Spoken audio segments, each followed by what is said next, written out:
Smart and legal guidance download the application now. नमस्कार दोस्तों, आज इस वीडियो के अंदर मैं एक यंग वकीलों के लिए जो अपने नए लॉ ग्रेजुएट्स अब बन के आए हैं और जो लोग अपनी एडवोकेसी के अंदर जाने का पूरा मन बना चुके हैं, मैं उन सभी लोगों के लिए एक बहुत ही ज्यादा इंपॉर्टेंट बात बताने जा रहा हूं। तो आगे वीडियो के अंदर मैं बात करने से पहले एक क्लिप जो मैं आपको दिखाने वाला हूं वो जरूर देखिएगा। Pro bono work is not an act of charity, it is your duty.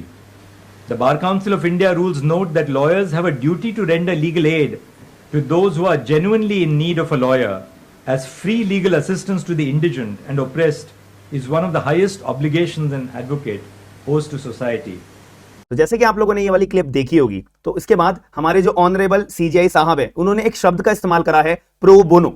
तो प्रो बोनो नाम का एक शब्द होता है जो बहुत ज्यादा यूजफुल है। इनफैक्ट मैं अगर मैं बात बोलूं यंग लॉयर्स के लिए, सबसे जरूर और महत्वपूर्ण चीज ये है कि आप यंग वकीलों को, यंग एडवोकेट्स को एक अपना स्टेप लेना चाहिए प्रो बोनो के लिए। प्रो बोनो का मतलब ये होता है कि अगर मान लेते हैं जो weaker section of the society है, जो poor section of the society है, भाई वहां पे भी लोग हैं, उनको अपने ह्यूमन राइट्स के बारे में पता नहीं होता, कानूनी अधिकारों के बारे में पता नहीं होता, उनके साथ गलत होता है, अत्याचार होता है, तो वो होता ही रहता है। लेकिन उनको कोई गाइडेंस प्रोवाइड कराने के लिए नहीं होता है कि अगर सरकार कोई स्कीम लेके आ रही है तो आपको वो स्कीम अगर नहीं मिलती है तो तब आपके लीगल राइट्स क्या क्या हैं। अगर कोई व्यक्ति आपकी जमीन पे कब्जा करता है या XYZ आपके साथ कोई भी अत्याचार करता है, कोई अपराध करता है, तो उसका कानूनी रूप से आप कैसे रास्ता अपना निकलवा सकते हो और अपना जस्टिस प्रोवाइड करवा सकते हो, तो उनको जस्टिस कहीं नहीं मिलता है। ये आप लोग बहुत अच्छे से जानते होंगे एज एन एडवोकेट, और आप लोग भी सोसाइटी के अंदर ये चीजों को जानते होंगे। तो प्रो बोनो का यहाँ पे कदम वकील के लिए भी और जो जिसका आप केस प्रोसिक्यूट करने के लिए जा रहे होंगे उसके लिए भी, दोनों का बहुत ज्यादा फायदा होता है। जैसे कि आपने जो है प्रो बोनो का मतलब होता है एक तरह से फ्री में केस लड़ना। अगर मैं सीधे शब्दों में बात करूं, फ्री में केस लड़ना। अब आप लोग सोच रहे होंगे, अरे मेरे पे अपना अर्निंग्स तो मेरी कोई हो नहीं रही है और मैं फ्री में केस लड़ूंगा। तो ये बात आप थोड़ा सा अपनी मेंटालिटी को थोड़ा सा चेंज करने की कोशिश अगर करोगे तो मेरी बात आपको बहुत गौर से समझ में आएगी। यहां पे आपको फ्री में केस लड़ने के लिए बोला तो जा रहा है, लेकिन अगर इसको लॉन्ग रन में आप देखोगे, सोचोगे, तो आपका it is a kind of publicity. ये एक तरीके से आपका नाम बहुत ऊंचा उठाने के लिए, ये आपका एक तरीके से पब्लिसिटी वाली बात रहेगी। कैसे? जैसे कि अगर आपने एक क्लाइंट को रिलीफ दिलाया और फ्री में केस लड़ा जो poor section of the society है, ठीक है, अब ऐसे केस में आपका जो लीगल फील्ड के अंदर, एडवोकेसी की फील्ड के अंदर एक अपीयरेंस धीरे धीरे बनने लगेगी। दूसरी बात, इसमें आपका क्या फायदा है? इसमें आपका फायदा ये होगा, लोग आपका नाम पहचानने लगेंगे, जानने लगेंगे, और ये वकील ऐसा है जिसने पैसे भी नहीं लिए लेकिन क्लाइंट को रिलीफ दिला दिया, इसने केस लड़ा, फ्री में लड़ा।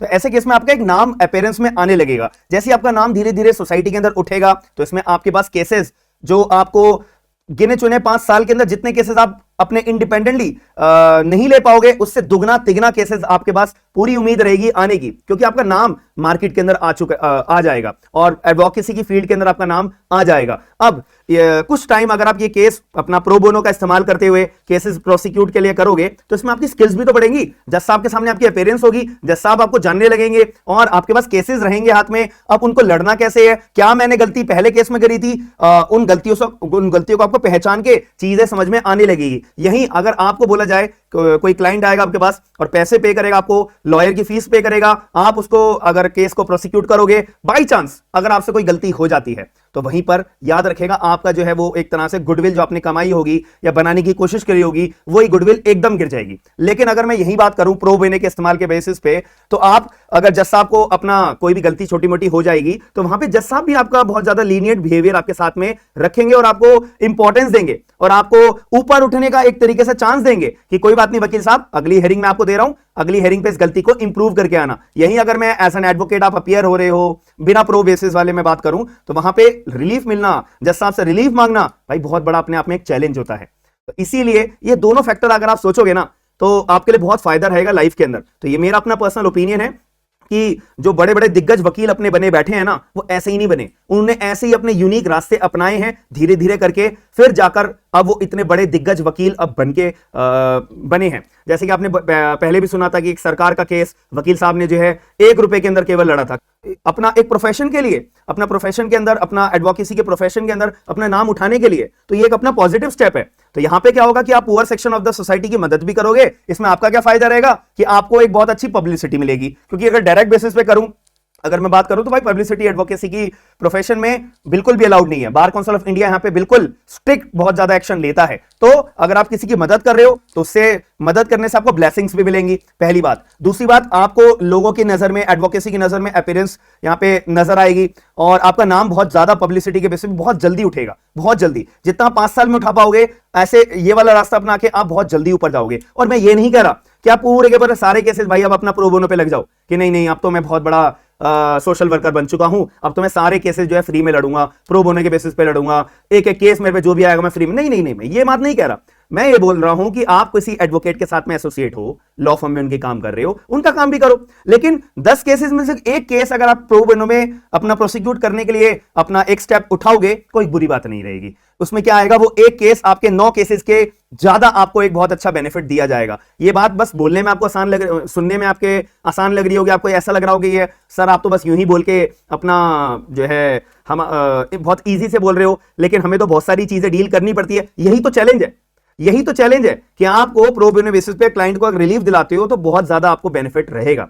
तो ये मेरा अपना ओपिनियन है, तो इसको थोड़ा सा नेगेटिव पर्पज से मत सोचिएगा कि सर मेरे पे तो वैसे ही मेरे जो सीनियर लोग हैं वो मेरे को पैसे नहीं देते हैं और मेरे को फाइनेंशियल मेरे प्रॉब्लम है। मैं ये मानता हूं बहुत ज्यादा प्रॉब्लम रहती है इनिशियल स्टेज में एडवोकेसी के अंदर, बट अगर इसका हम ये बस एक ही पर्सपेक्टिव से ना सोचे, अगर हम दूसरा पर्सपेक्टिव सोचे कि भाई जब मेरे पे अभी कमाई होनी ही नहीं है तो मैं अपनी स्किल्स के ऊपर काम करता हूं ना, कि मैं जो है कोर्ट के अंदर अपीयरेंस होने को मुझे मिलेगा, मेरी गलतियां मुझे देखने को मिलेंगी, अब मेरे को इंप्रूव कैसे करना है, मेरे को उसमें इंप्रूवमेंट मिलेगी। उसके बाद जब आपके पास एक एक्सपीरियंस आ जाएगा, आप अपने रिज्यूम में भी ये बात लिखोगे ना कि मैंने 2 या 3 cases as a pro bono client को रिलीफ भी दिलाई है, 100% आपको लॉ की जो टॉप लॉ फर्म्स है वो आपको इमीडिएटली हायर करेंगी और बहुत हाई स्केल के ऊपर आपको हायर करेंगी। तो इससे बेहतर है कि आप जो है इतना टाइम बर्बाद ना करके, अपना वेट ना करके कि मुझे कोई सैलरी देगा या मेरे को सीनियर मेरे को पैसे देंगे वगैरह वगैरह, उनके साथ एसोसिएटेड रहते, उनकी गाइडेंस के अंदर आप अपना प्रो बोनो बेसिस पे एक आधा केस ट्राई करिए। अगर सक्सेस मिलती है तो आप इसको रास्तों को अपना अपनाना।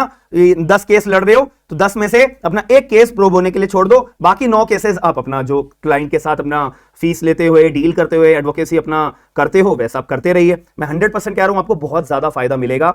और इस बात को, मेरी बात को प्लीज आप लोग नेगेटिव पर्पज से बिल्कुल मत सोचिएगा। मैंने एक पॉजिटिव मेथड आपको एक बताने की पूरी कोशिश करी है, तो प्लीज मेरी रिक्वेस्ट है आप लोगों से, तो मेरी बात को आप नेगेटिव सेंस में मत लेना कि हम तो हमारे एज अ एडवोकेट के तौर पे हमें फाइनेंशियल सोर्सेज की भी जरूरत होती है। मैं ये बात मानता हूं होती है, बट स्टिल मेरा एक ही पॉइंट है कि अगर आप एक कदम उठाओगे ये वाला और आपका बहुत ज्यादा फायदा होगा, पब्लिसिटी के पर्पज से भी, आपके एडवोकेसी के पर्पज से भी, आपके सेल्फ ग्रोथ के पर्पज से भी, और अपने अंदर जो कमियां हैं एज एन एडवोकेट वो भी आप बहुत जल्दी इंप्रूव कर पाओगे। याद रखिएगा, मैंने आपको जो इतना डिस्कशन देना था वीडियो के अंदर, बहुत क्रक्स के अंदर बहुत सिंपल तरीके से मैंने पूरी कोशिश करी है कि आपको मेरी बात जरूर समझ में आई होगी। भाई आई होप आप लोग मेरी बात को सपोर्ट करेंगे और एक पॉजिटिव माइंडसेट के साथ में मेरी बात को समझेंगे। बाकी अगर आपकी कोई भी क्वेरी रहेगी, आपका कोई भी सजेशन रहेगा, अगर आपको लगता है कि मेरे सजेशन आप लोगों के लिए गलत रहा है या सही रहा है, प्लीज मैं आपकी राय सभी लोगों की जानना चाहूंगा, तो कमेंट बॉक्स के अंदर अपनी राय जरूर बताइएगा। बाकी हम मिलते हैं नेक्स्ट वीडियो के अंदर। Thank you.